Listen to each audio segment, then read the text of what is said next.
So good afternoon, ladies and gentlemen.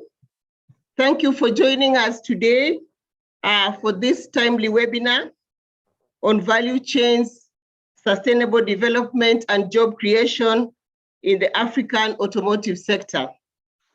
Allow me to take this opportunity to appreciate the African Association Automotive Manufacturers, AAAM, together with its partners, the German Association of the Automotive Industry, VDA, and the German African Business Association.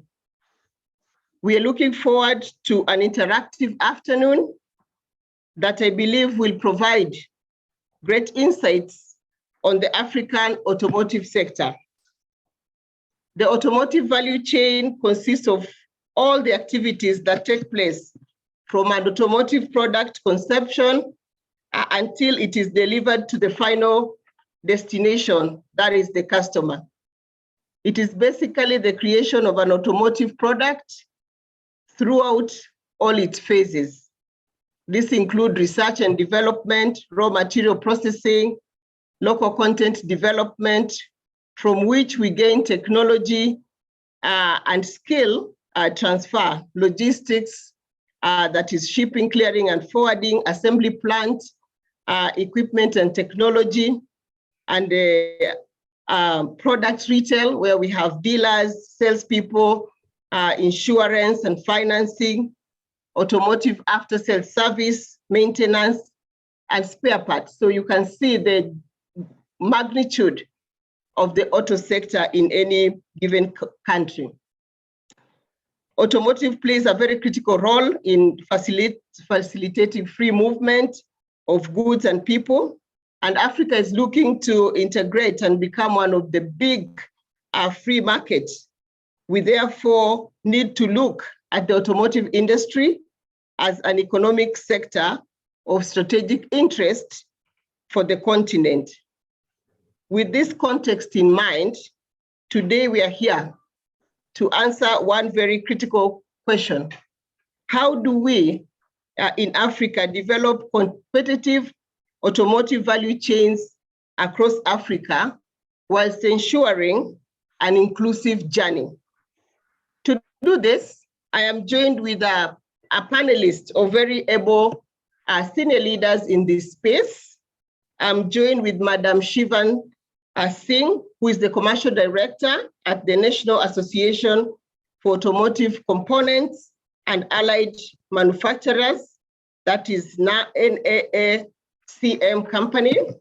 Johan Dijega, who is the Chief Operations Officer for the Automotive Investment Holding AHI Group, and Ayman Said, who is the General Manager, Product Development and Purchasing, Manufacturing, External and Government Affairs at Nissan Motors, Egypt. Dr. Kurt Christian, who is the Managing Director, European Policy and Legal Affairs for the VDA, the German Association of the Automotive Industry. So this is our team that will engage in this conversation. But before we move forward to delve into the question of the day, I wish to inform our webinar attendees that we have provided an opportunity to take in your questions through the Q&A session. Our panelists will respond to some of the questions at the end of this webinar. If you require to make a comment to another attendee, and the chat function allows you to do that, but use the private function. This will help us to keep track on the questions that are actually directed to this panel discussion. Thank you, and I hope that we'll get to fully participate and enjoy this particular webinar. So I read in the Tracking Africa Progress in Figures report by the Office of the Chief Economist of the Africa Development Bank, in its forward, states that Africa economies have sustained rate of growth driven by strong domestic demand, improved macroeconomic management, growing middle class, and increased political stability across Africa. So the time is right. And I want to start this conversation by posing our first question to one of my panelists, Johan Bijega. Which market conditions, according to you, would facilitate investments in and the development of regional value chains for the automotive sector? If they don't exist, how do we develop the right condition for the sector to flourish? So over to you, Johan. Thank you, Rita. Yeah, so you start with the difficult question up front. I hope I can give you a good answer. But maybe before I go there, I'd like to just backtrack a little bit and maybe try and define the market a little bit differently. Of course, to have a viable and a competitive automotive value chain across Africa, we need to develop a viable market. As you all know, the automotive game is essentially a volumes game. So you need quite a big market for the automotive industry to be successful. And in order to develop that market in Africa, there's really two types of markets that we need to look at. It's the new vehicle sales, but then obviously also second-hand and grey vehicle sales in Africa. Now, as you all know, the new vehicle sales are still got quite a low market penetration, around 5 to 10%, depending on which country you're looking at, whilst the second-hand and grey sales dominates the automotive sales quite largely in Africa. Because of this, we believe that maybe we should look at the spares and accessories and aftermarket areas to commence with the automotive industry.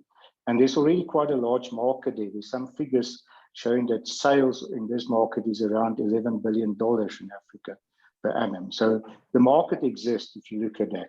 So if you then ask the question, what market conditions will facilitate these investments, then I'd like to say that if we look at the aftermarket sales, parts and accessories, the market is already there. There is a large market, and we need to find ways to tap into this. So the market conditions is already there. And in this market, I think there's quite clear products and product groups that jumps up as high potential opportunities. Things like batteries, tires, brake pads, wiper blades, all those typical of components jumps into your face and saying, this is what we need to invest in.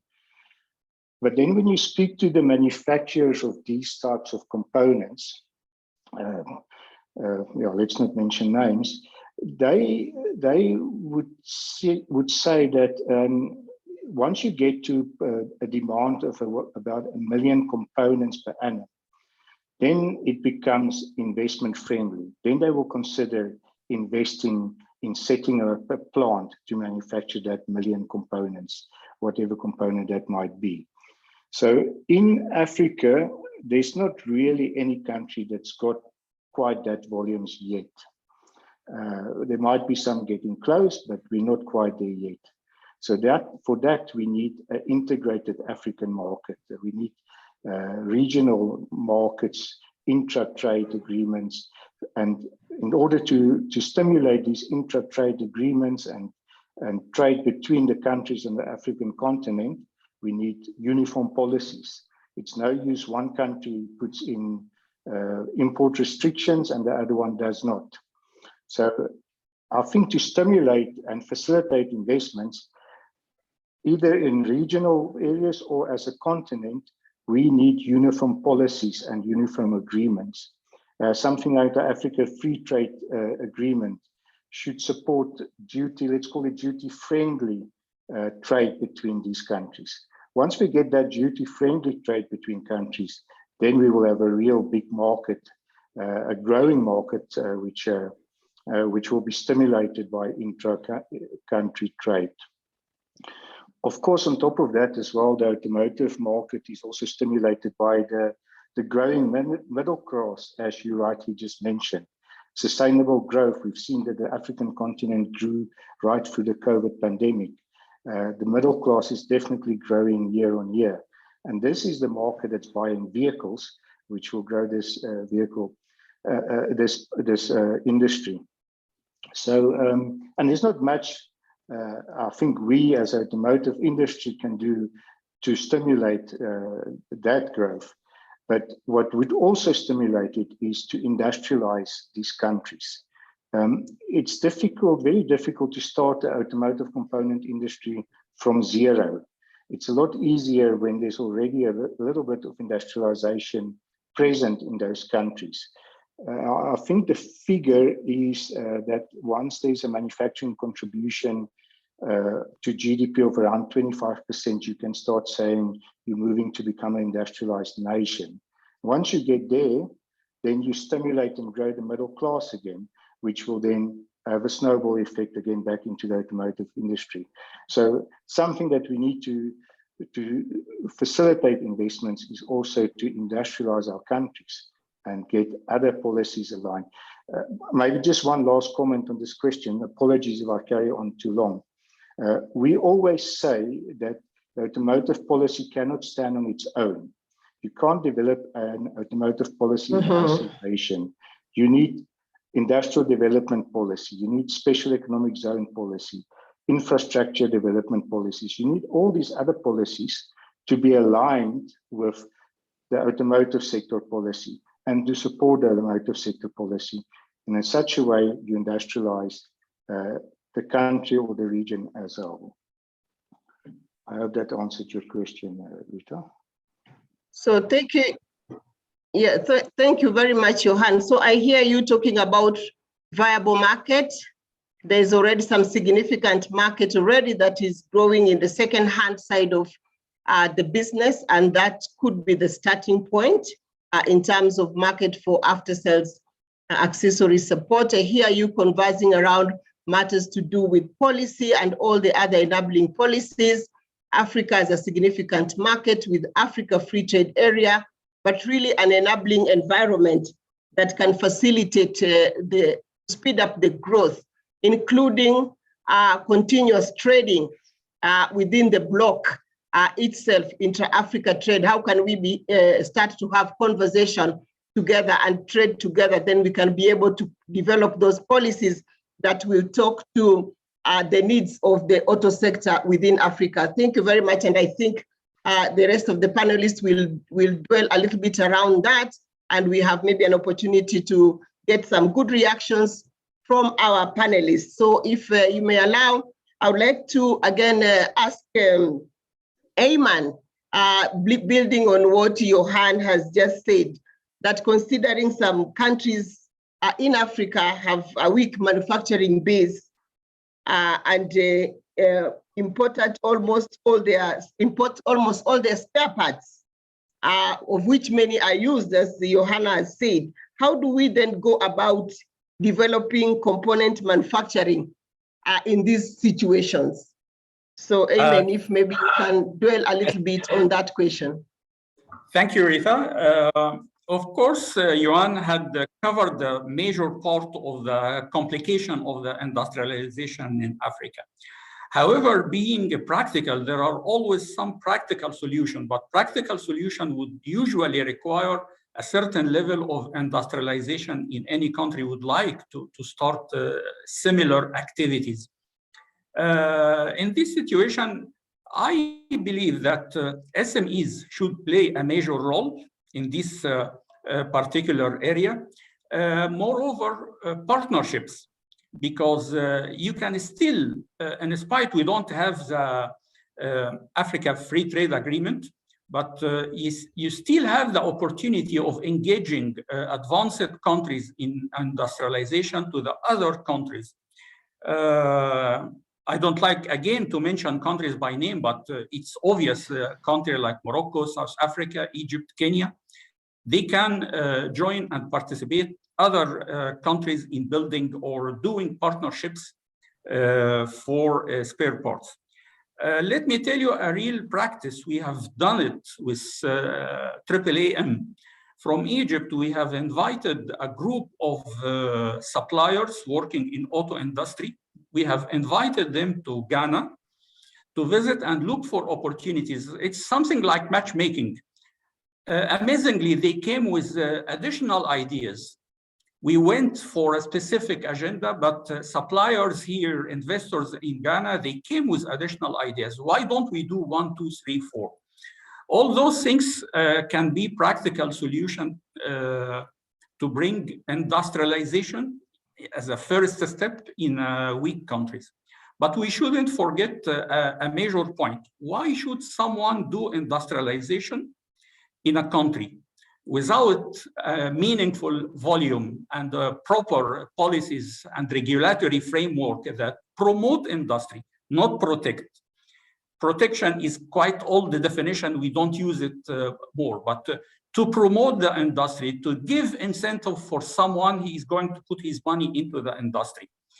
That's why without real policies or regulatory frameworks that support investors to do industrialization, even on a small volume, it will be quite difficult.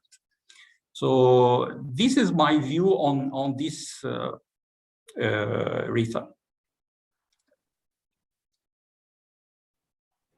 Thank you very much. So I hear you citing examples like countries that have already developed some good level of component development, like Egypt, South Africa, where these particular sectors are already beginning. How can we matchmake those with other African countries that are in the process of developing their component manufacturing to partner and bring the much needed skill and expertise to be able to scale? But just like Johan had indicated, market remains a very important consideration for any OEM or any strategic partner or investor to consider to bring this investment in any particular country, because globally, many countries have already developed component manufacturing. They have been able to get quality, cost, competitiveness, capacity.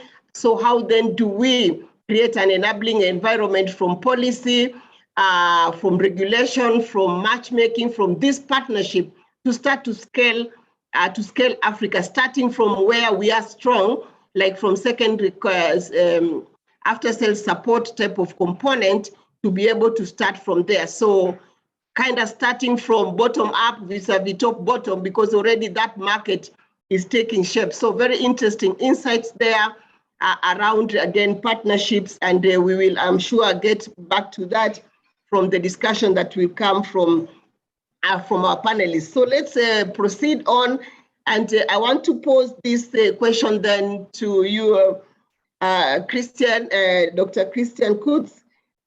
Looking at the leveraging your experience, your global experience, how, in your view, then, will the development of automotive value chain practically evolve in the African continent? And I will follow that up with the Shivan Singh, who is already in this space, will also give her insights after you, Dr. Kutz.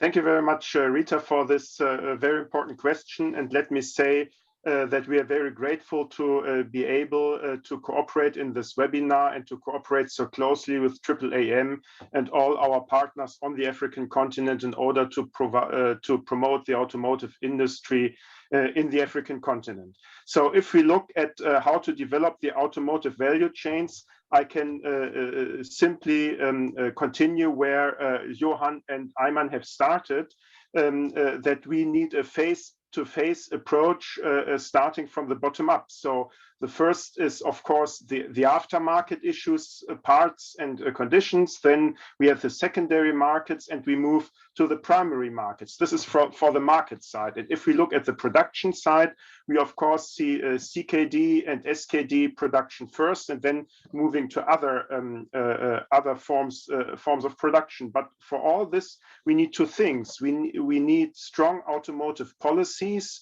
in the relevant jurisdiction, in the relevant countries, We are seeing some lighthouse projects there, like in Ghana, but also other countries moving fast also with regards to automotive policies. And we need a general positive economic framework. What do I mean by this? If we talk automotive policies, we of course have to look at what are the investment conditions in first place. We need integrated markets. Johan has pointed out the importance of having scale, of having size, also because you need division of labor and good cooperation between the different parts of the value chains. Then you need a qualified workforce, which is very important for in each phase of the market, because with a qualified workforce, you are of course able to offer higher services and higher profile parts and enter higher profile parts of the value chain. And last but not least, let me shortly touch upon the issue of logistics, which also includes customs services, because if you want to integrate markets, then you need a well-functioning logistical system to be able to move parts, cars and products from one side of the other. Now, let me shortly point on the issue of the overall economic situation, which is of course one has to do with purchasing power, but purchasing power as such is not everything. What is important to look at the markets is a long-term stability, because if you have long-term stability, then you will have financing products, you will have more attractive markets, you will have a growing middle class. This has been pointed out before by you, Rita. And if all those elements come together, then it is possible to build a really attractive business case. And this is where we want to be part of the game and where we want to build good cooperations with AAAM and with all the other players in the markets. Thank you. Thank you, Dr. Kutz. I hear comments there around a very deliberate, step-by-step development of the auto sector, looking at some of the key enablers from policy, from integrated approach, from people, but more so stability and size. Again, the issue of size of the market is coming to play. So thanks for those comments. Then I'll ask Madam Singh to also weigh in here from an Africa perspective. What are you seeing from where you sit in this particular regard in terms of component development? Thank you, Rita. Good afternoon, everyone. So I think Dr. Kurt has covered sort of the more macro issues. I want to chat a little bit at a micro level, at an individual supplier basis. So in South Africa, you know, we've got the enabling policy, we've got developmental finance available. There are initiatives to upgrade suppliers. But for us, the challenge with the automotive sector is unfortunately the lead time between a supplier entering the sector and productively supplying something onto an OEM value chain or into the independent aftermarket. That lead time is particularly long, and suppliers have to bear a huge amount of overhead costs upfront in order for them to do this. They need to invest in tooling, raw material, testing, homologation, all of these things. From our experience in entering new suppliers into the sector, there needs to be a kind of soft landing for them. And we're finding that suppliers coming from other industrial sectors, rail, maritime, aviation, these suppliers are often very well placed to enter the automotive sector. They have a good understanding of technical manufacturing requirements, of quality, of delivery lead times. We also must understand, I think, as the other speakers have said, the volume in African markets is always going to be small. And when that volume is small, it is really difficult to build a business case for your individual piece price to be competitive. So our strategy in South Africa and the work we do at NACAM has been to sort of develop this cachet of industrialists that are multi-sectoral. So while autos may be the ultimate end prize, we need to help them bulk up that volume and fill their capacity with non-automotive work. It's only once a supplier has that kind of flexibility, they have better cash flow, they've trained their staff, we think that they're more likely to be able to integrate into the value chain. We're also seeing the tier one suppliers that are based in South Africa, they have had a huge interest initially in exporting into the rest of Africa, but they've now realized there's huge potential in setting up last mile operations in other African locations. In my mind, this is a good outcome. It sets up a platform for these multinational tier ones to go on, train, coach, mentor people in other African locations so we can build that capacity. I think the other panelists, particularly Johan, will agree with us. Hand-holding, mentorship, support is extremely critical in this space. It's highly unlikely a company is going to be able to make this journey entirely by themselves. And I think they need to draw on the expertise that comes from these multinational tier ones. Great insights there from you, Ms. Singh, in terms of, I like the whole idea around multi-sectoral type of value chain because of the size of our market. Then for an individual supplier to be able to even make profit and be able to meet OEM requirement, they have to consider bundling up.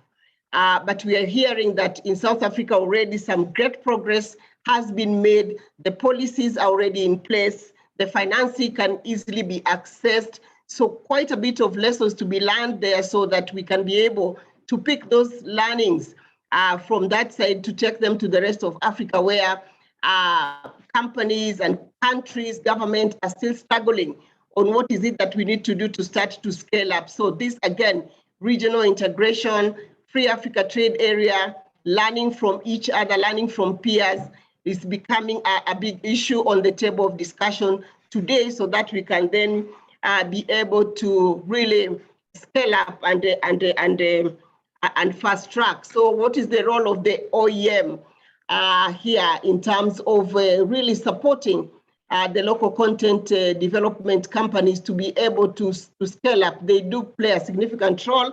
And I think that is one of the questions that that we want to dwell in right there. And actually it goes into the next question, which I want to pose to you, Johan, is that how then can SMEs, picking from where Ms. Singh has spoken, where else then how else can SMEs enter into the automotive value chain? Just your thoughts around that as you move not only in South Africa, but across the African region, how can they be motivated?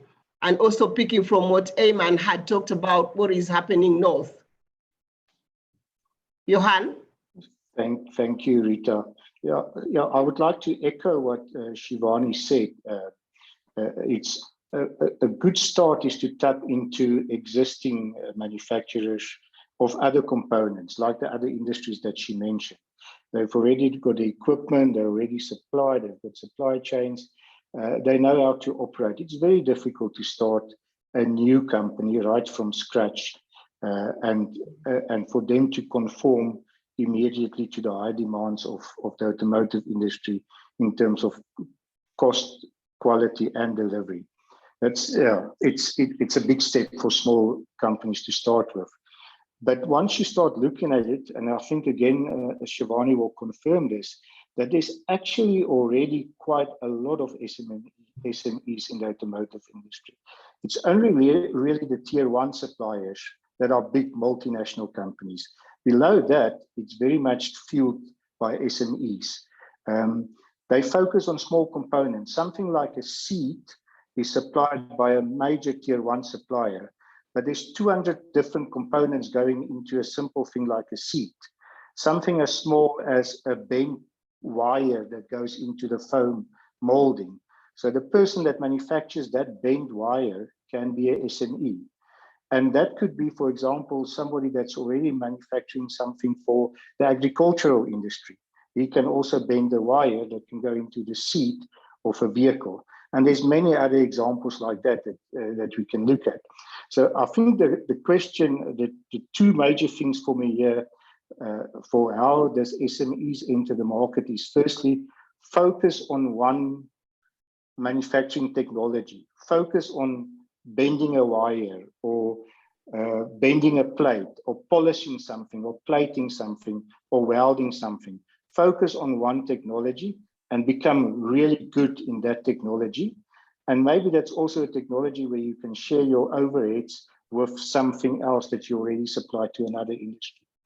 And the second thing is what Ayman said and also Shivani said is the support from the existing tier ones and existing suppliers in South Africa or Morocco, wherever in the world, the hand-holding of these existing suppliers. I think if it's one thing that we can ask the OEMs what to do, it's to encourage their suppliers to develop soft landing opportunities for new SMEs in the rest of Africa to also get into this thing. That last mile operations which Shivani has mentioned, it's help developing those last mile operations for SMEs in the rest of Africa. Thank you, Rita.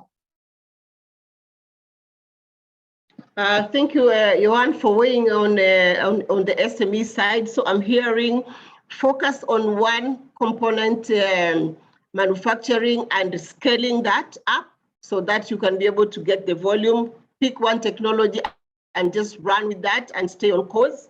Some of our suppliers, because of that small size of the market, they need to bundle it up so that we can leverage economies of scale to be able to play in other sectors, especially when we pick sectors that are already in development.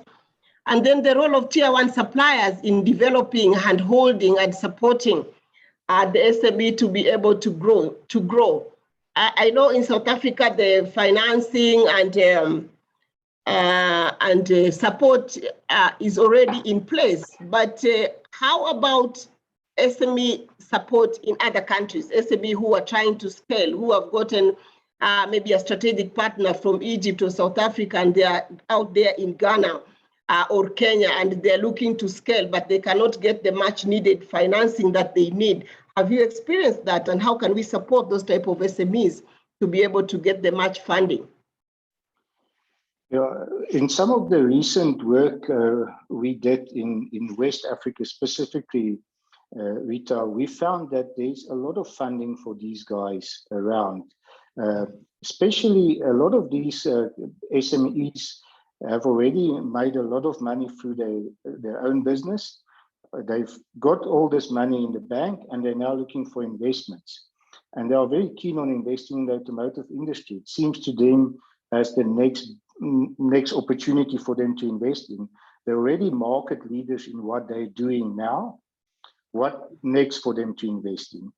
We, for example, met a plastic injection molding company who's making very good plastic injection molded parts, and now they want to manufacture batteries because a battery has got a big part of plastic injection molding. So that's the next thing. And they've got their own investment to do that. They just need the mentorship of somebody already doing it. They don't need investment for that. Yeah, so I think in many cases the funding is there. Maybe to add one more thing to this discussion of SMEs is, I mean, the hub and spoke model is widely regarded as one of the ways in which this can be developed, where you've got manufacturing hubs where the vehicles will be assembled or distributed from, or components distributed from, or whatever. And then you've got the spokes where you've got the different small manufacturers manufacturing one component in the bigger value chain.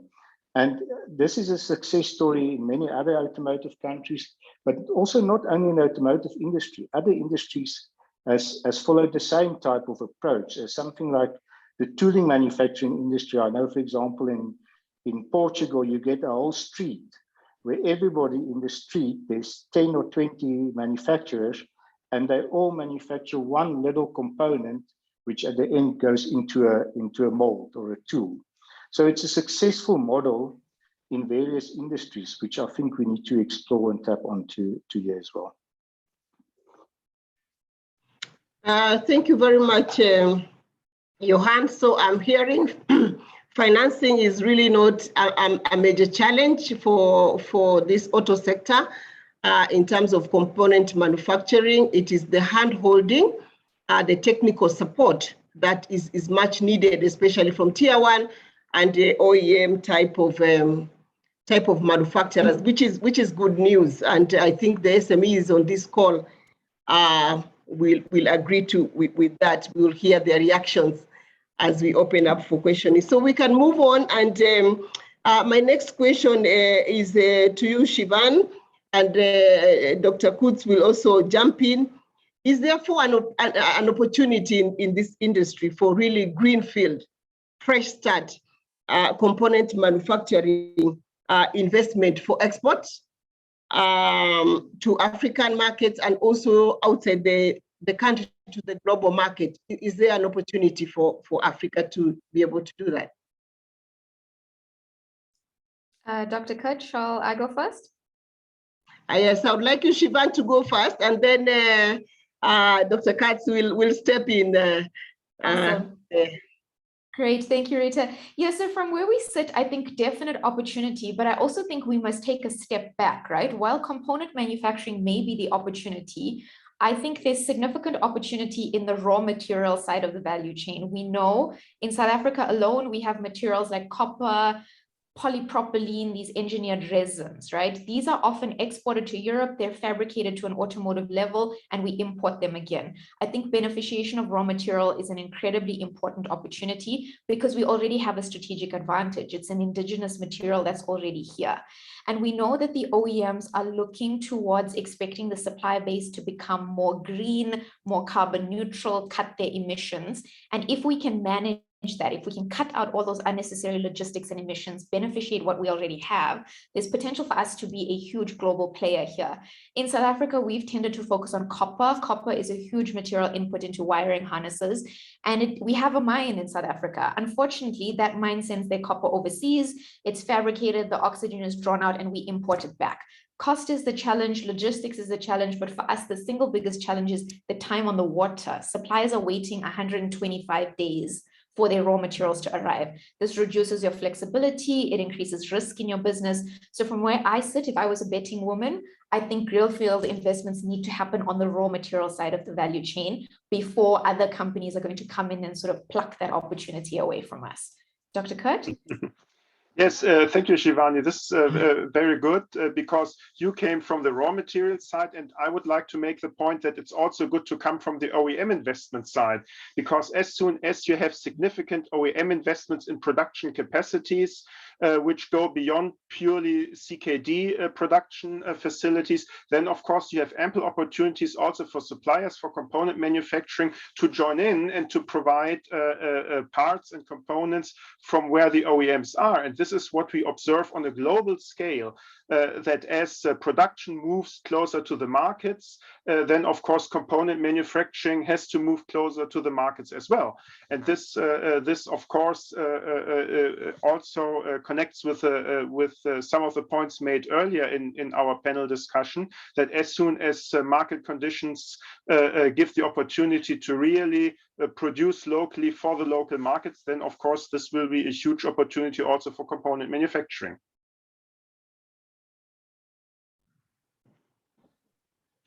Interesting. So we have interesting thoughts here around leveraging our God-given raw materials that are available in Africa to start from there, which is a very important point that Shivan Singh, you've raised.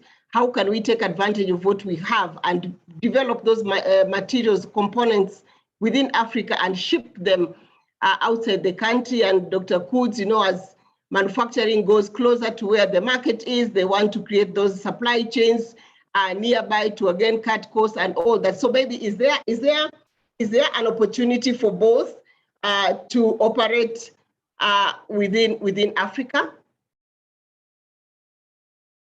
Shivan? I think, Rita, absolutely. I think the opportunity is there for the taking, but I think, as Dr. Kurt mentioned earlier, it's got to be a step-by-step iterative approach. I don't think that we're going to be able to do this overnight.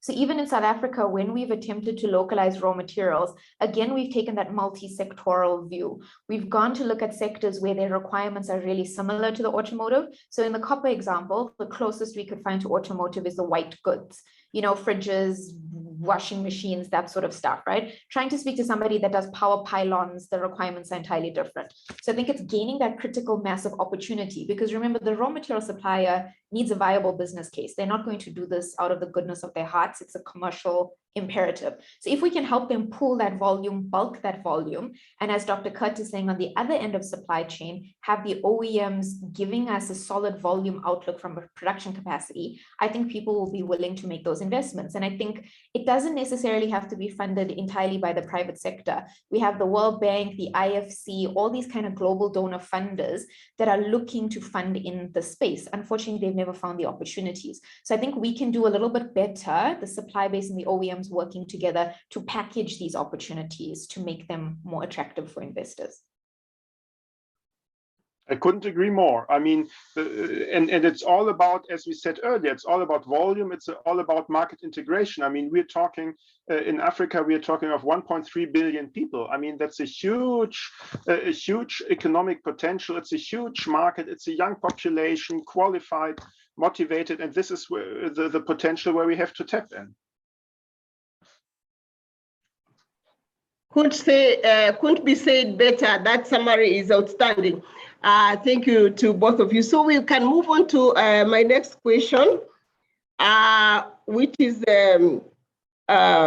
addressed to you, Dr. Kutz. So then with that in mind, the summary that you have just given us there, that the market is there, the population is growing, the best place to put investment is in Africa. Why and how would VDA, German component manufacturers, support this developmental journey? Yes, we try to do two things. First, as VDA, we are an association of automotive producers, but we are also an association of suppliers and component manufacturers. And this is why we are so proud to be able to cooperate with AAAM and with our partners in Africa in order to do two things. First, to raise awareness on both sides, to raise awareness for the situation and for the opportunities in Africa with regards to our membership and vice versa. And what we see with our members who are already working in Africa and who are already investing and who are already operating, they really see the potential, and then we have to spread the word in order to show to others on where the opportunities are. And what manufacturers, also in particular component manufacturers, are doing when investing, when coming into the markets, is of course to look for a local ecosystem in order to build up their own supply chains, in order to build up a qualified workforce, in order to build up cooperation. And this is with those local and regional structures, with those projects, that we really try to contribute to the development of the relevant markets, to the development of the systems we are operating in. And this is where we as an association, together also with GIZ and the German government, want to give a support to. Fantastic. So VDA is doing exactly that, trying to create those linkages with local supply base that is already developing some components. They're trying to understand what is happening, articulating the opportunity that is in the African continent for components, the people who have got the skill, the policies that are already being rolled, and also influencing those policies so that then we can be able to scale the auto sector from where you sit. And thank you very much for collaborating with AAAM. Okay, so then our next question will be, what role then can OEMs play in driving scale and localization across Africa? We have had quite a bit the role of Tier 1, the role of OEM. Some industries, maybe their OEM are much stronger, very clear in terms of their want, but maybe the automotive sector, there could be opportunity for the OEM to play a more critical role, looking at Africa as Africa, not maybe trying to cut and paste how the auto sector has evolved in other continents. So, Amen, you are right in this space. How would you want to leverage the OEM to develop Africa automotive industry? First, OEMs will come to Africa when they see, this point had been discussed many times among us in this webinar. They have to find a proper business case in Africa to come and invest. We can see a lot of OEMs already existing in Africa. You can see a lot of them existing in South Africa, in Egypt, in Morocco. So OEMs already existing in Africa. What we are looking for is expanding their existence in Africa, increasing their localization or value addition, what we call it value addition. Value addition is a key point in this industry. Every cent you spend locally, it has a value to the continent, even for education people, for many things, not only engineering part or industrialization part. So, of course, OEM will bring suppliers, tier 1, 2, they will bring technology. They can, to some extent, not much, but to some extent, they can ask suppliers to come to Africa. But again, supplier will not come to Africa without seeing a real benefit to the business. We understand, all of us, and even I guess all of our audience understand this point very well. This is a skill essential industry. So you cannot have, because you have a political will inside your country to manufacture cars, so you will push your country to manufacture cars. It will never happen. So not all African countries will be manufacturing cars. On the contrary, Shivan touched upon a very good point, is raw material, investing in raw material manufacturing, investing in supplier basis. I tell you again, one of the very amazing cases in Egypt, we have the 3 major harness manufacturers operating in Egypt. And 100% of their production is for export, knowing that Egypt is not producing copper. We are importing copper. We are manufacturing wires, but we are importing coppers. So they are relying here on this situation on 2 major success factors for their business cases. One is cheap labor rates versus Europe. This is number 1. Second one, they are enjoying regulatory in Egypt that support exporting to Europe. So they are making benefit both sides from manufacturing and getting incentive for export and cheap labors in Egypt. So I still see that, yes, OEMs will bring to Africa new models that fit our market, not necessarily to all of what we can see on the media or websites of OEMs, but what fit to our continent. We shouldn't be scattered the markets in Africa, many hundreds of models. We are already scattered. We have left hand, right hand, we have off-roads, we have on-roads, we have already a lot of variation. So we have to narrow down a little bit our lineups in the continent. Again, OEM will come when, I believe, when we have the strong regulatory frameworks and policies on ground, and also supporting suppliers, not only OEMs. And those regulatory frameworks and policies, again, not for protection of the investment, but for promoting the investment in the continent. Thank you. I like the idea around we have already too many models.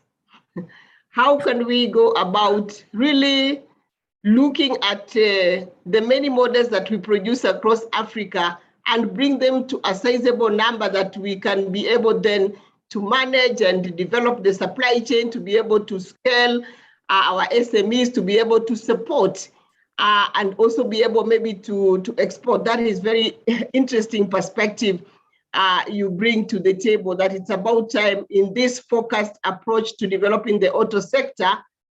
The whole idea around models, I've been hearing conversation around we should be able to say that a particular trading block should be great at producing particular type of item and component and model? Is it saloon vehicles for this market and commercial trucks for that market? Really looking at the whole issue as we open out up Africa Free Trade Area. And we want to have the entire continent feel like they participate, so they are contributing. It's not some trading block, because that's what creates the barriers to trade across the continent. What's your take? How are you going to make that this Africa opportunity an inclusive opportunity? And I'd like to go around this my great panelists to just reflect on how is this growth of auto sector in Africa going to be inclusive? I'll start with you, Ayman.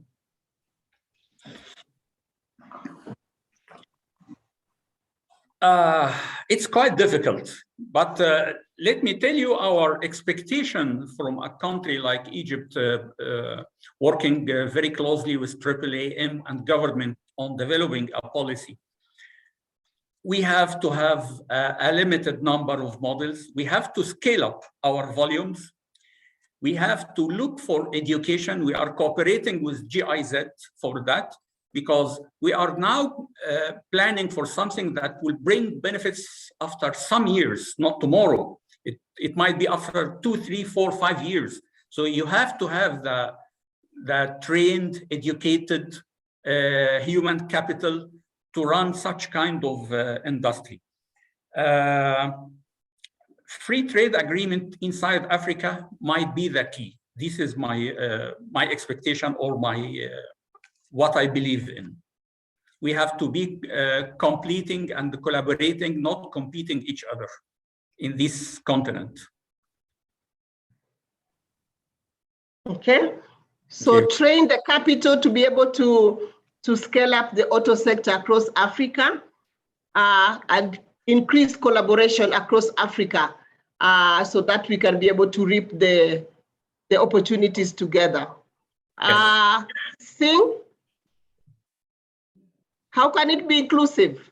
Thanks, Rita. I agree with Ayman there. I think when many countries decide they want to pursue an opportunity in the auto sector, they kind of want to do it to the exclusion of other people. And I think this journey is so long, it is so difficult. I don't think individual countries are going to be able to do this by themselves. We know South Africa is the leader. We have an embedded auto sector, but there are many opportunities we haven't untapped yet.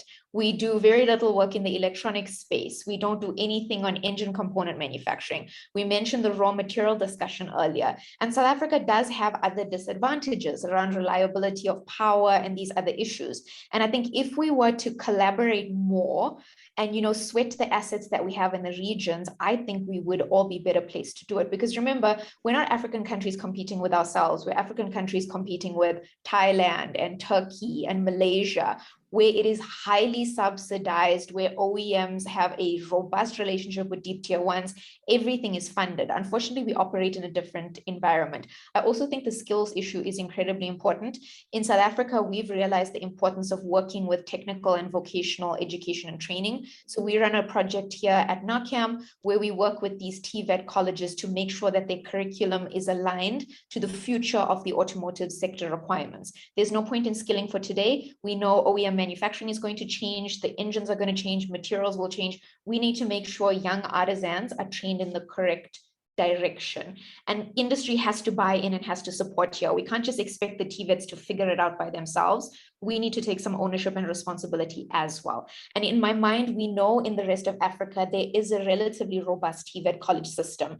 I think we need to tap in there, and we need to be sort of industry driving a direction and setting the tone. We can't expect them to do this by themselves.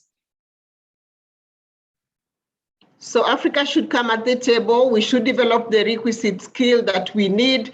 The role of private sector working with academia to develop that skill is very critical for what automotive is going to be like. Africa is not competing with itself. It's competing with other Asia, it's competing with Indonesia, it's competing with the world. So how can we leverage our scale, our growth to be able to compete with the outside, not amongst ourselves? I like that. Johan? Yeah, thank you. I'd like to support what all the panelists said. And I think we need to identify what our strong points are, our natural advantages. If copper gave Egypt a natural advantage in becoming an exporter of copper products. South Africa for many years was the leader of catalytic converter supply to the world. Mm-hmm. I think each country has got a natural advantage, something that counts in the favor of that country. We need to identify these natural advantages and tap into those. And that, of course, starts with mineral beneficiation. In many ways, mineral beneficiation, the minerals are our natural advantage. But let's grow on that, and let's not try and compete. If we in South Africa know copper comes out of Egypt, let's supply our plastic materials to Egypt, and they can put the plastic casing around the copper wire. And in that way, we develop a value chain across the continent. Yeah, I think that's my take on it. Exciting. So let's leverage what we have been given by God to grow the auto sector, if it's copper, whether it's special metals, to grow Africa. And let's not behave regional or country centric, but let's look at the bigger picture. This is what I'm hearing coming out from the entire team. Dr. Kutz, what's your take? Yes, I think the many very important issues have been mentioned. There's one other issue I would like to mention with regards to the opportunities, and this is the still very low motorization rate in Africa, just 42 cars per 1,000 people, which is a lot less than the global average of 180 per 1,000 people. And this shows there's a huge market potential, there's opportunities, there's growth, there's the growing middle class. And if we want to tap into that, we have to look at a couple of issues which have been mentioned before, but let's make it a little bit more practical. What do we mean if we talk of collaboration and of good integration and industrial policy? We talk, for example, of common technical standards. We talk of common homologation policies. We talk of well-functioning custom systems, because custom has to be fast, it has to be reliable, and it has to be totally calculable in order to make logistics function better and to have real integration in the markets. This is a very important point.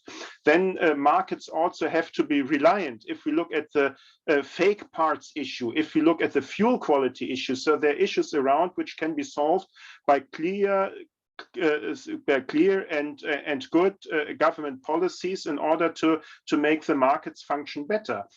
And then last but not least, I've already been touching on the financing issue. Also, the financing markets are totally dispersed throughout Africa. And also, if you want to have efficient financing markets, also for the end customer, in order to be able to finance purchase of cars, purchase also of components in the secondary markets, you need a highly efficient actors there. And also this can, of course, be enhanced by better cooperating between the countries throughout Africa.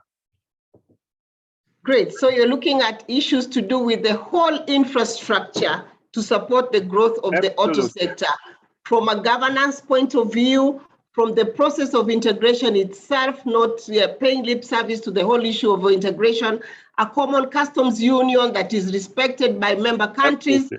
So when I'm pushing my goods from one country to another, the policy is very clear, so it does not waste a lot of time. Again, the whole opportunity around, we are far from getting to the global average around motorization. So the opportunities in Africa is immense, but that systematic step-by-step approach is critical. This is what I have heard from my panelists, and it's really been an exciting afternoon.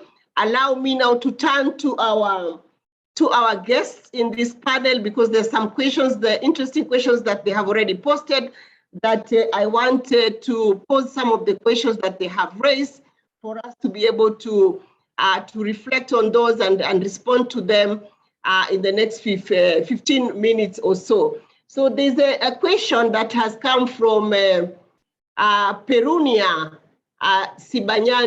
Sibayanyoni. What is the focus on assistance provided to women-owned SMEs to partake in the automotive value chains, mentoring, incubation, support, including funding. So maybe anyone can respond to this question. Where is the opportunity for women? We said funding is not a challenge, but looks like some of the women in automotive are raising that as an issue. Maybe it is the access, it's knowing how can government institutions or private sector guys support them. So anyone can actually jump in and talk about the whole inclusivity of women in the auto sector in Africa. Dr. Kutz, I can see you're ready to go. Are you meeting this type of request as you talk about VDA in these markets? Yes, absolutely, because inclusionary policies are a cornerstone of success of overall policies. And I mean, the issue of mentoring has been raised. And then, of course, qualification is a very important issue, starting at a very young age and up to the more formal and more specific levels of qualification, where we need to have a special focus on the needs of girls and on the needs of women. I mean, these discussions are very important on a worldwide scale, and this is true also for our African endeavors. Fantastic. Thank you for that reaction. The other question was from a gentleman by the name Manfred. Investment for setting up CKD operation from an OEM perspective is prohibitive for low volumes. As demonstrated in countries such as Malaysia and Ecuador, shared facilities like paint shops can go a long way to negating the challenge of initial investment. This requires OEMs to sit around a table and discuss these options. This is more or less like a comment in terms of how we can do it, but I want anyone to weigh in here. And Shivan, you had talked about integrating some of these SMEs to produce multiple components to be able to scale and get value. How about matters to do with paint shop and any key installation that can be costly in a low volume continent or in a low volume market? Thanks, Rita. Yeah, I think for that to work, there's got to be this collaboration between the OEMs. And quite often, they're not allowed to do that because of competition law guidelines and that sort of stuff. In South Africa, though, we've set up a structure called the OEM Localization Committee. So the manufacturing OEMs all sit in this committee. We have competition law experts sit and join us. So we don't discuss volume, we don't discuss pricing or any of that stuff, but we use this as a platform to identify common localization challenges that OEMs are facing, and we look to find if there's an industry-wide solution. So for example, 3 of the 4 OEMs have come to us and said, they would like to localize headliners in their vehicles. There's currently no capacity in South Africa to do that. How do we work towards it? The OEMs then step away. I will go in and try to find in an allied industry or somewhere else, someone that has that capability. And we need to find out how big the gap is. The only risk here is you kind of put all your eggs in one basket though. So you need to have a large industrial base with which you can put out these requests for support and information. But I think without this OEM collaboration, I don't think we're going to get very far. The OEMs have their own challenges. You have different model launch cycles, different starts of production. Your specifications of your vehicles are so different. So we kind of need to find the low-hanging fruit. So for me, it's things in the interior trim are usually a little bit easier. Seating, headliners, sun visors, where there's a bit more commonality of specifications. And I think that's how we've decided to tackle localization in the South African context. I'm not saying it's a foolproof methodology. Sometimes it doesn't work out, but it's the only way you're going to figure out if this critical mass exists to sort of launch this localization. So in my mind, something like AAAM, I think, serves this purpose. Multiple OEMs participate, but I think we need to have a more focused conversation about practical localization opportunities we can unlock. Great. So we start with the low-hanging fruit where there is not much complexity and competition. And then from there, we build confidence around each other as OEMs and then start to scale. Thank you very much. So let's look at the next question. From the logistics side, this is from William Mark at Afrilog in Johannesburg. They operate in Angola, DRC, and some other African market. They're asking, what about people like ourselves in logistics, supplies, value chain, interested in being joint venture capitalist partners? What opportunity is there for us that we can hold on? So they want to play in these partnerships within the auto sector. Is there an opportunity for them? Ayman, you are in this space of supplies. How about these logistics individuals? Do they have a role to play in the entire value chain? I believe yes, they play a very important role. But how else? How more can they be useful to our complex supply chain? It can be more useful when we exchange commodities, either vehicles or parts among African countries.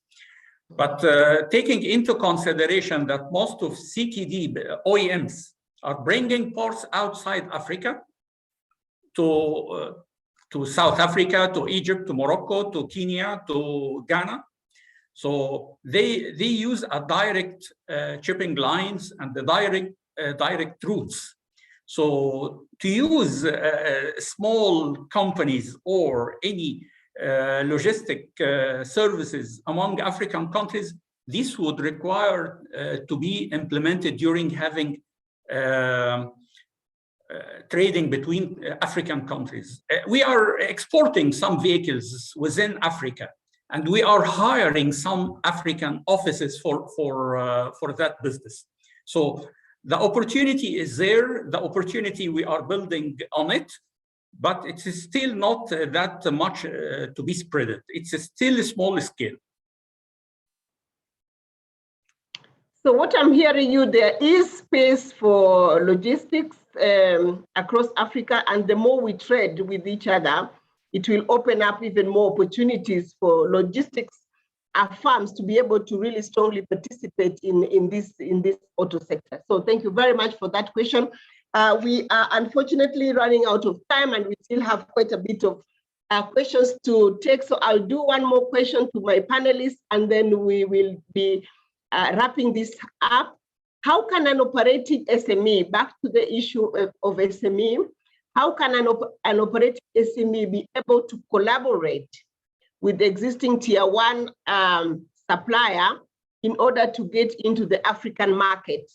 Are there any programs or platform where this can take place? So Johan, and I believe Shivan, you could answer that. Have you developed SMEs that have been able to scale and are supplying into some of the regional markets? Shivan, you want to jump, and then Johan can add to that?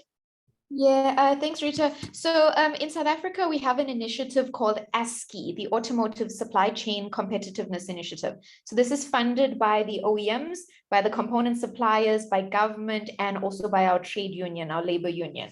And we, through this program, run supplier upgrading programs. So we've taken small scale South African businesses, we've matched them with multinational tier ones, and we've technically capacitated them to manufacture small sub-tier components. So it can be done. Anyone who has an interest, please contact me. I will assist where I can. At this point in time, only focused on implementation in South Africa, but if there's a reasonable opportunity somewhere else in Africa, we're happy to consider that. Thanks, Rita. Johan?